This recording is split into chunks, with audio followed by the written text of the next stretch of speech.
In the next half an hour or so, Shani and I will present to you a rather common clinical case, something that each and every one of us probably sees on a regular basis, yet there's still dilemmas of how to treat those patients.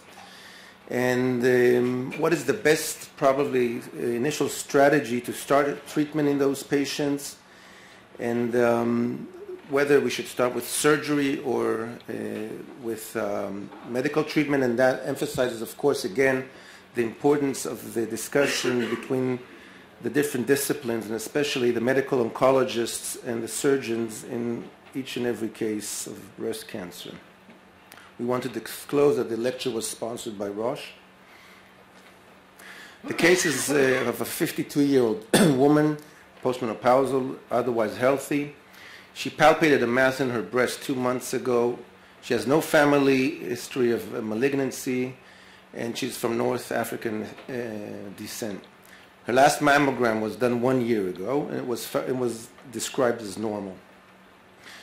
On physical examination, there are normal appearing breasts. It's a rather large breast, the size C or D cup. At her right breast, there's a 2 to 3 mobile centimeter mass at the upper outer quadrant. There are no other lesions, and no lymph nodes are not palpable in the axilla. She undergoes mammography and ultrasound, and her right breast shows a 2.5 centimeter spiculated mass and a 1 centimeter lymph node in the axilla with a thickened cortex. She undergoes core needle biopsy, both of her breast and her lymph node. It is found out to be invasive duct cancer, negative to hormone receptors, and positive for HER2, and her Ki-67 is 40%. There are also some metastatic deposits in her lymph nodes. She undergoes PET-CT, and pathological uptake is found in the lesion of the breast and in the axilla, but there are no distal metastases. It's important to note that the clip was inserted at the time of the biopsy in the breast. Now, in this case, which we can consider actually as early breast cancer, we have to decide how we should begin treatment, because it's definitely not a simple or a very early breast cancer, but we have to decide how do we want to treat this patient. Should we start with surgery, or should we start with medical treatment, and what are the considerations that should be made? Now, we have to remember that today that the goals of surgery are mainly to provide optimal clinical outcome in terms of local recurrence and disease-free survival and overall survival, but at the same time to try to do the minimal intervention that can bring out these results. The goals of primary systemic therapy, what we call neoadjuvant systemic therapy, well, when it began, it was a tool for the surgeons to turn an inoperable disease into operable. In the beginning, if we have to be honest, it was just because the surgeon said, well, it's an inoperable disease, we have nothing to do, and chemotherapy was given, but then it was found that patients turned to be operable. And then, of course, we know that it increases the rate of breast-conserving surgery, sometimes with improved cosmetic results, and it also allows us to determine in vivo the response to specific therapy.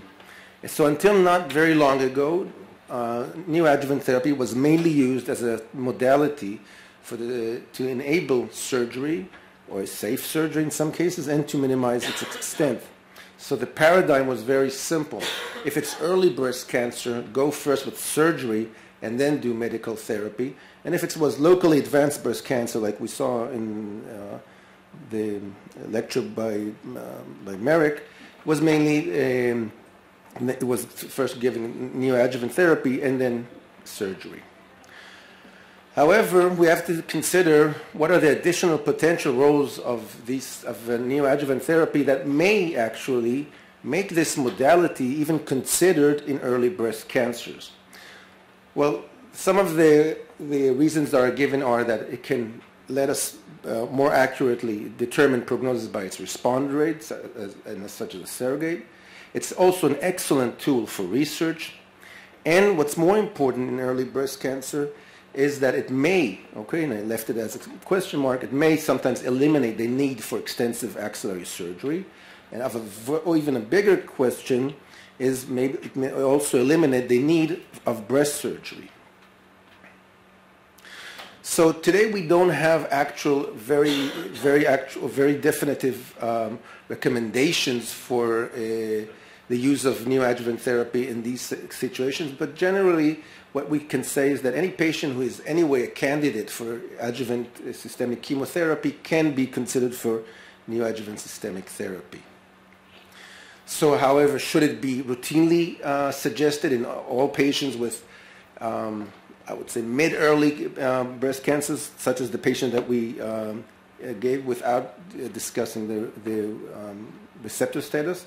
Well, there's insufficient data until now to show that it really benefits outcome in any way. And now, not always decreasing the size of a tumor to even smaller or making it disappear necessarily translates into improved cosmetic results. Just 2 weeks ago, I operated on a patient, and when I saw the report of the radiologist, it said that there's a needle localization performed, which was inserted 187 millimeters into the breast. Now, try to figure out where that needle is lying, even if you look at it, and sometimes it makes the surgery harder than when you can palpate the lesion. Of course, it can be more easily recommended in patients with definitive need for chemotherapy or biological therapy, such as basal type cancers or HER2 positive, and should be very highly considered if surgical management can be altered, such as omitting axillary lymph node dissection. Now, Shani will discuss your point. Okay, thank you. So in terms of our perspective, I'm not going to repeat any of the things that Danny already mentioned. I will say that there is some suggestion in the literature, and it's only a suggestion, that possibly in younger women, in women under 40, there may be an outcome benefit in starting with the neoadjuvant approach. It's only been hinted at, and I don't think we'll ever have a definite answer because the number of young women under 40 in the trials is always limited. So there's never enough power to establish it, but there have been a number of studies that have hinted at it. In terms of how we measure the success of neoadjuvant therapy during treatment, I think if maybe 10, 12 years ago when we were giving neoadjuvant therapy, we used to do routine ultrasonography during neoadjuvant therapy, I think today we know that physical examination is generally adequate for following the patient during the neoadjuvant therapy without any need for further imaging. I think the only time we refer the patients for further imaging during the treatment is if we suspect that the patient is not responding, or the small percentage of patients who in fact progress during neoadjuvant therapy, and they're a small percentage. The ways we measure the success of neoadjuvant therapy is, of course, improved operability, and that's a traditional measurement. But, of course, those that have a complete response to chemotherapy or to the neoadjuvant therapy, and we would really like to see the complete response translating into an improved patient outcome. We know that the chances of a pathologic complete response are subtype dependent, and subtype dependent but also treatment dependent. So if we give neoadjuvant hormonal therapy to a hormone-positive breast cancer, we might expect a pathologic complete response rate of only 7 to 8%, even if we do improve operability. If we give chemotherapy to either luminal beast type patients or triple negative patients, we're going to increase that pathologic complete response rate, and it will be somewhere between 18 to 55% going on conservative measures. In patients who are HER2 positive, we know that the complete response rate is much higher the minute we incorporate anti-HER2 therapy with the chemotherapy. And what's very important is that pathologic complete response rate is a surrogate predictor for improved overall survival. Now, that in itself is not of much use to the patients today, unless, of course, we have a clinical trial to put them into if they have residual disease and we know that they're at high risk. But it is an excellent opportunity for research, and it has been recognised now that the neoadjuvant platform is an excellent platform for window of opportunity trials and may allow us to accelerate drug development, and we'll have a look at that later on. So, in terms of pathologic complete response as a surrogate marker for survival, this is already a well-established surrogate marker. There are a number of meta-analyses available. This is one of them that looked at over 11,000 patients and saw pathologic complete response rates similar to the ones that I've already mentioned in terms of response to chemotherapy, and this is in a much older cohort. And what we can see here is that pathologic complete response correlates very clearly with event-free survival and overall survival. So if the patient had a pathologic complete response, their event-free survival and their overall survival was significantly better than those with residual disease. What we don't know today is whether incremental improvements in pathologic complete response are also going to translate into incremental improvements in overall survival. And that's an important question. So the next question is, what would be done next? Are there people in the audience who would consider for this patient who's a clinically T2, N1, hormone-negative, HER2-positive patient, other people who would consider upfront surgery with a lumpectomy and a lymph node dissection?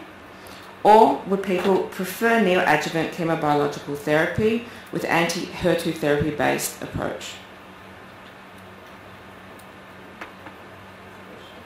Question. Is there anybody who would consider upfront surgery in this patient?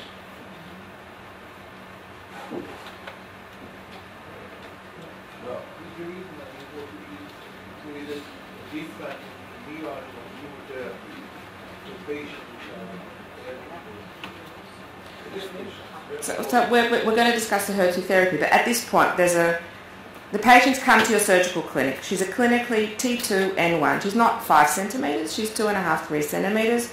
She's got a confirmed lymph node radiologically and on biopsy. You know that she's HER2 positive.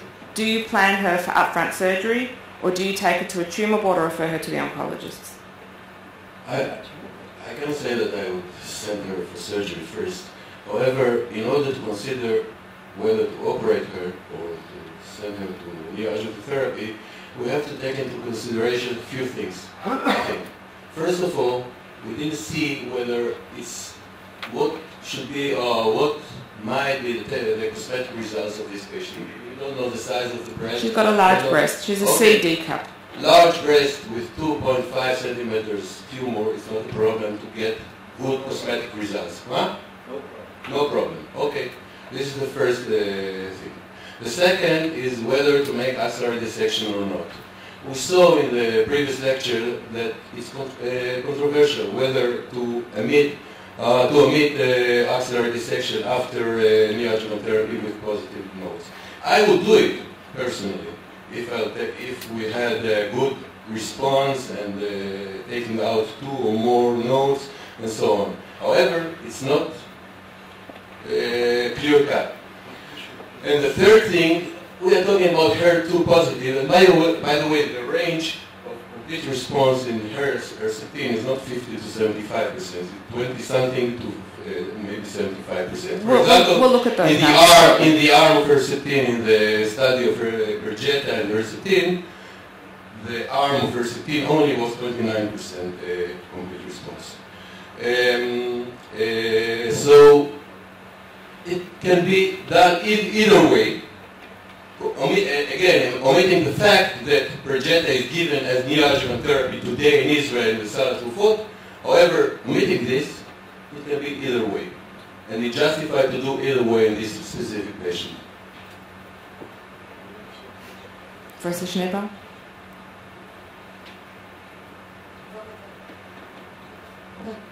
Okay. I think I can speak. I think a patient which is HER2 positive today, because the advantages of Perjeta, which you don't give after, and the response rate which comes to 60%, I think I would do neoadjuvant therapy. I think if you would present the same patient with luminal A,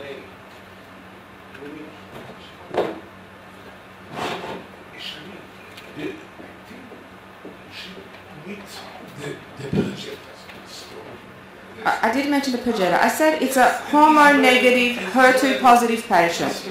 That's the question. I haven't mentioned Perjeta yet. I will, but I haven't mentioned it yet. So I think that makes a difference. Okay. Specifically, to the Salah Trufot.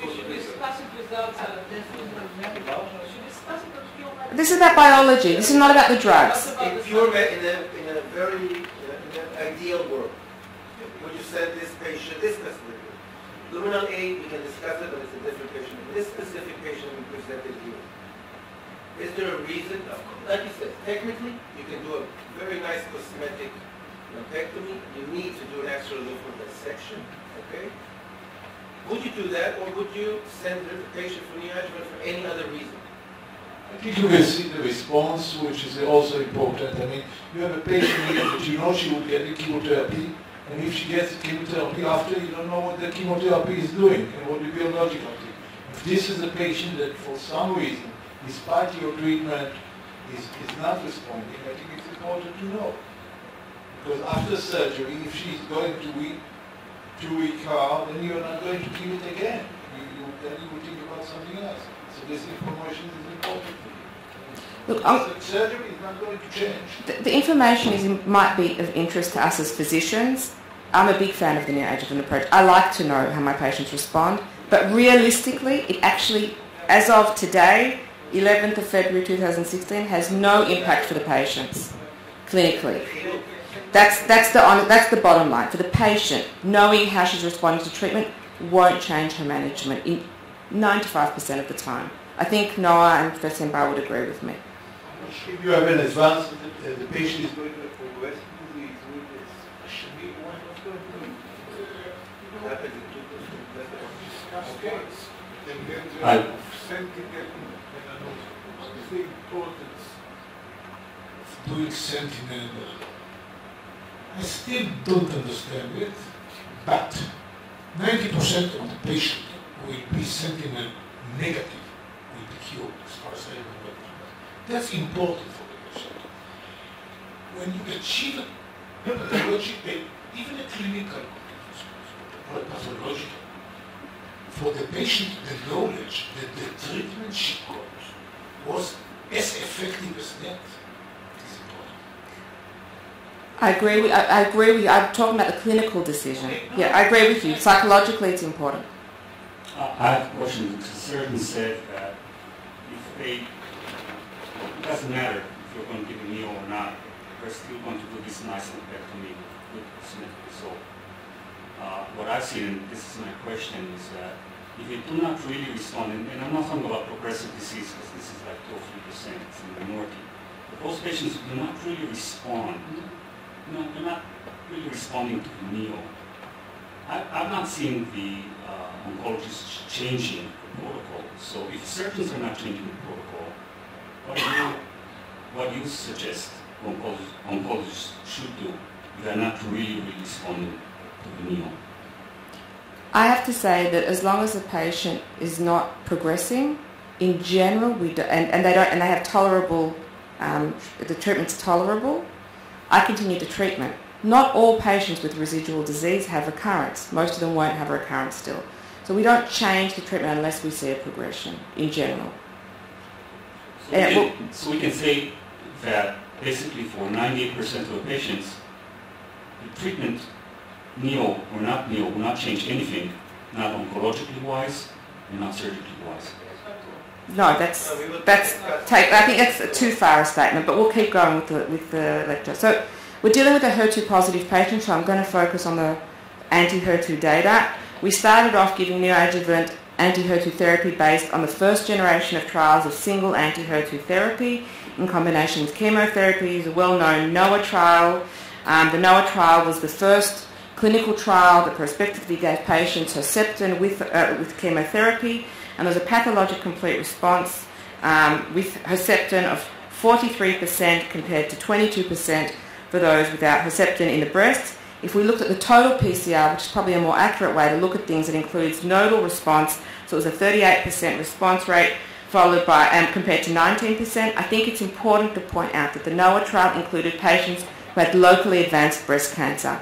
In the clinic, we also give neoadjuvant to patients who are not grossly locally advanced, so I think in the clinic we are seeing a higher pathologic complete response rate than that. And if we look at survival curves for these patients, and this is event-free survival, those that received the Herceptin did better than those that did not receive Herceptin, and this really just supports the adjuvant trial data. If we look now at the second generation neoadjuvant trials, we need to look at the topic of dual anti-HER2 inhibition. We have a number of agents that are available today, including, until now we had trastuzumab and lapatinib, which is a tyrosine kinase inhibitor. Today we also have pertuzumab and TDM1, and I'm just going to focus on the already published data of the phase 3 prospective trial. So we're going to start off with the neoadjuvant ALTO trial. NEO-ALTO trial was a phase 3 study where patients were given trastuzumab with chemotherapy, or trastuzumab with lapatinib, or trastuzumab or lapatinib and chemotherapy. They had surgery and then they continued their chemotherapy and biological therapy following surgery. In terms of pathologic complete response, if we look at the complete pathological response, which includes lymph nodes and the breast, the combination of lapatinib and trastuzumab gave a pathologic complete response rate of approximately 47%. The trastuzumab arm with the chemotherapy gave approximately 28%, and here it was 20%. Again, most of us in the clinic are giving our anthracyclines before surgery, so we're actually in practice seeing higher complete response rates.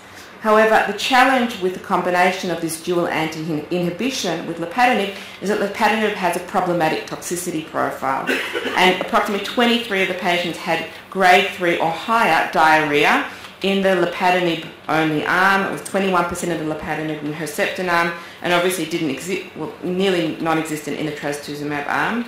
More importantly, and I think this is a very important thing to note, is that in the lapatinib arms, only about 60% were able to complete their treatment as planned.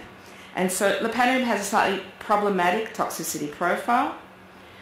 In terms of the outcome, we didn't have outcome data for the neo-alto, but we did have outcome data for the alto.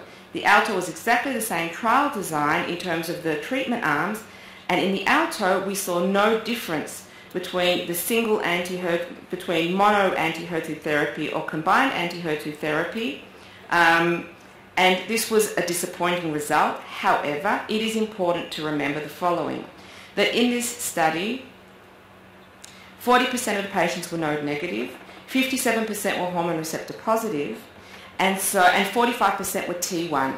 So were we really expecting to see such a dramatic difference in outcome in patients who were not particularly high risk to begin with? So we need to be very careful before we draw any conclusions from the alto and neo-alto results when we look at other drugs that have been developed for anti-HER2 therapy. The next drug we can look at that has had interesting results published is the pertuzumab or the Perjeta. The most important trial here, I'm only going to look at one of the trials, is the Neosphere trial. The Neosphere trial looked at combining Herceptin with a taxane, Herceptin, Perjeta and a taxane, Herceptin and Perjeta, or Perjeta with a taxane. And the patients underwent after that surgery, followed by further treatment. And I think this is an interesting trial. For me, the most interesting results here are not the very high results here where we know that combining Herceptin, Perjeta and taxanes gives a fantastic pathologic complete response of 63% in hormone-negative patients. I think the fascinating group is this group here, which we don't know enough about. Who are the patients who receive only anti-HER2 therapy with no chemotherapy that achieve a pathologic complete response of 29% in the hormone-negative group without any chemotherapy being administered? This is a group I'd like to know more about in terms of their biomarkers. This is a group I wish I could identify in the clinic and know more about. But the key message from this trial was really the issue that adding pertuzumab to Herceptin did increase pathologic complete response rates, both in the hormone-negative and in the hormone-positive populations. And why was this trial important? Well, this trial actually brought around, or was part of what seems to be a paradigm shift in the FDA's approach to drug development and accelerated drug approval, and with the use of neoadjuvant trials. Now, ideally, what we would like to see in neoadjuvant trials is if we add drug B to drug A, not only are we going to see an improved pathologic complete response, we'd also like to see an incremental improvement in survival.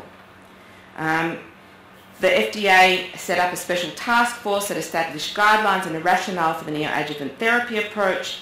They defined how pathological complete response should ideally be defined in these clinical trials.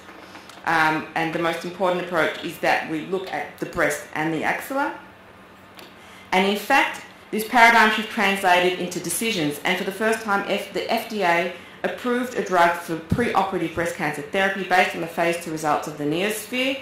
And based on these results, pertuzumab entered the health basket in Israel in 2015. What's interesting is that if in the past we were basing drug approval on trials that involved thousands and thousands of patients with long-term follow-up in adjuvant trials, this actually changed the adjuvant trial that involves pertuzumab into a confirmatory trial rather than a regulatory trial. Just to understand what's going on today in oncology, this is a major shift in how we might be looking at drug development. But again, we really need to see the long-term outcome data for the affinity study.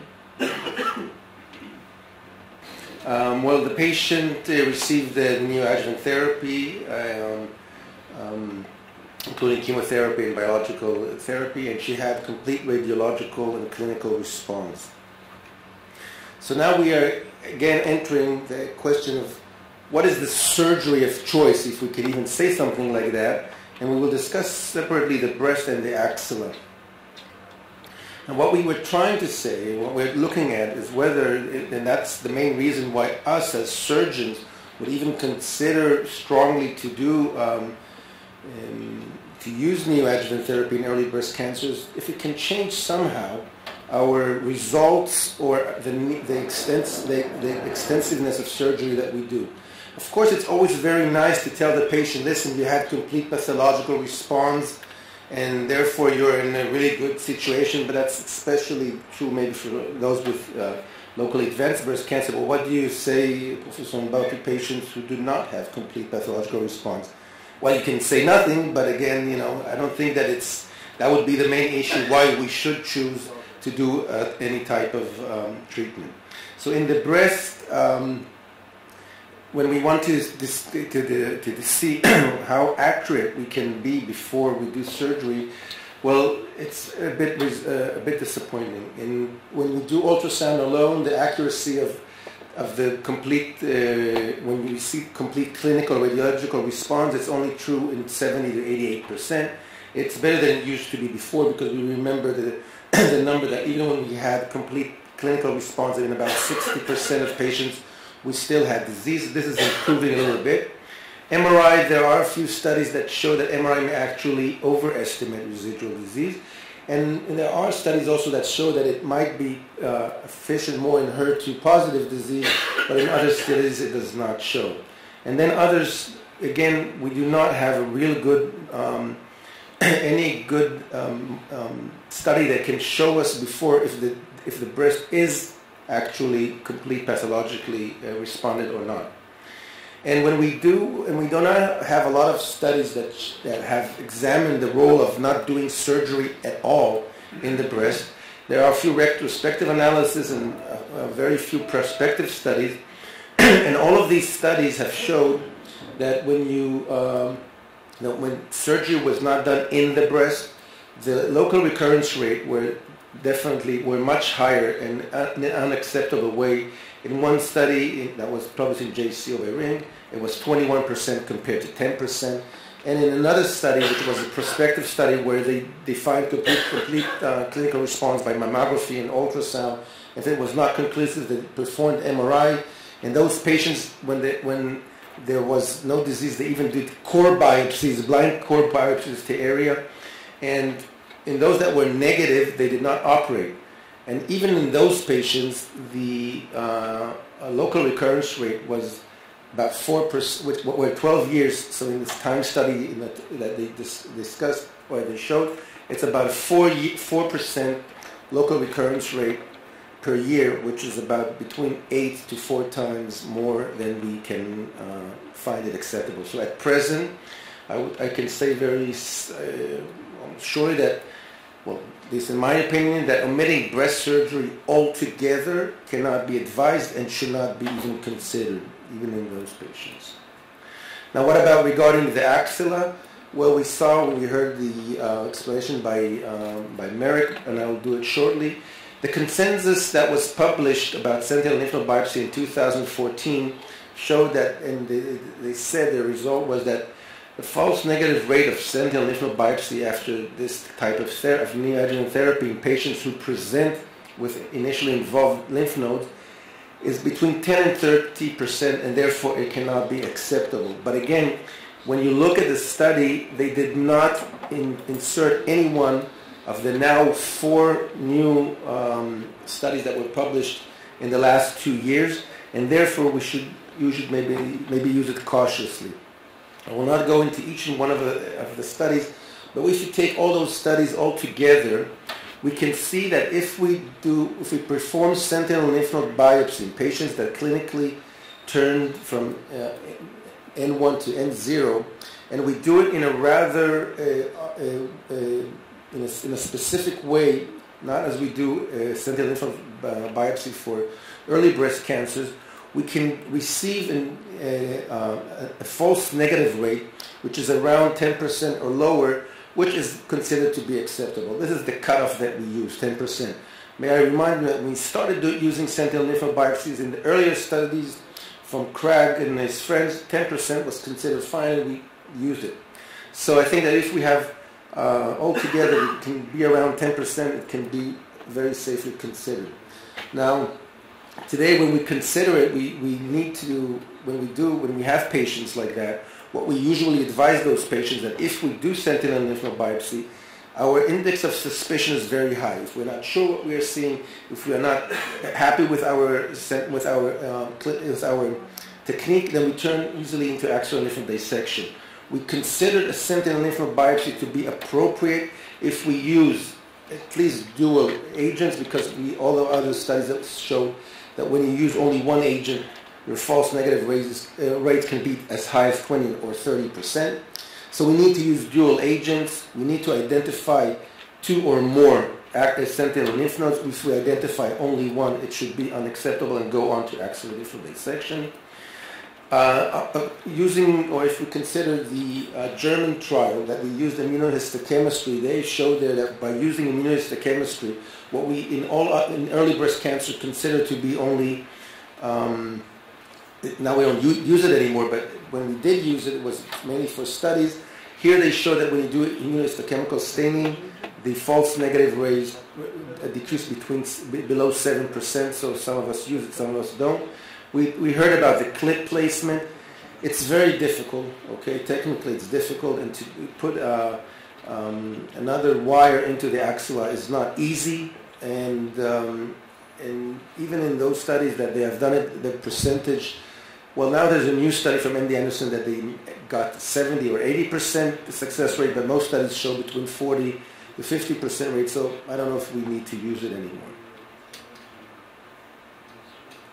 So if you want to summarize the way we see it, well, neoadjuvant therapy is certainly a valuable tool to enable safe surgery and potentially increase the ability to perform breast conservative therapy.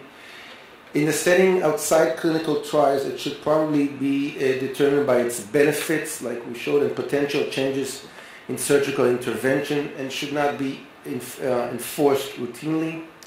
That's our perspective as surgeons.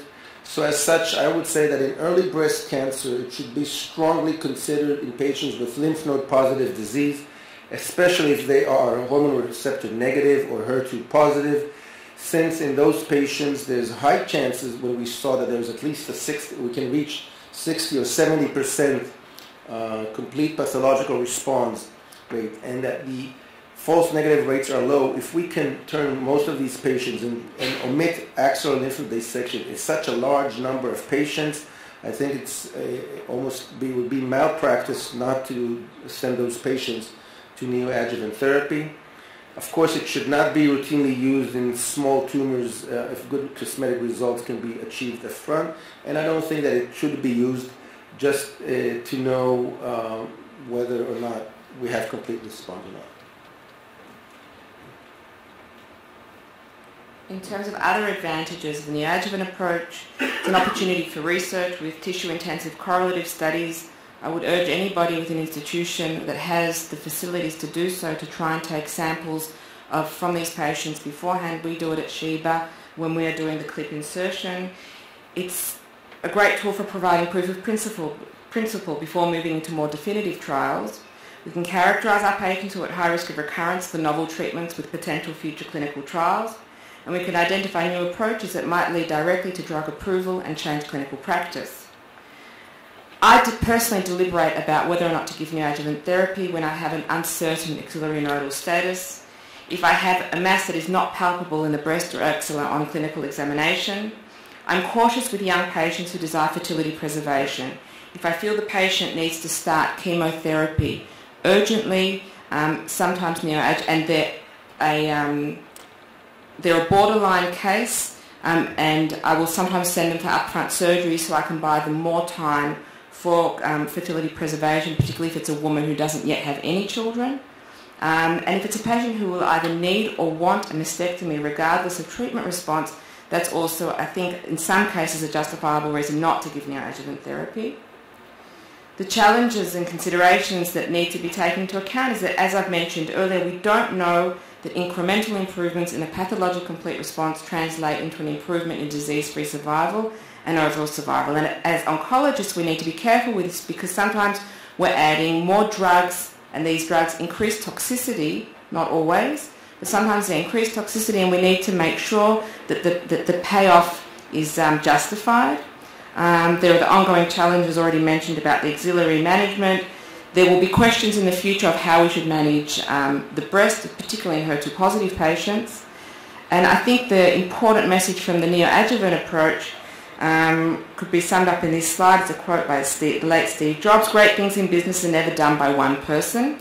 They're done by a team of people." And this is also true in medicine and optimal patient care. Multidisciplinary tumour boards, I think, should be mandatory. I think they make us better physicians, and I think they give our patients ultimately better clinical care and better clinical outcome.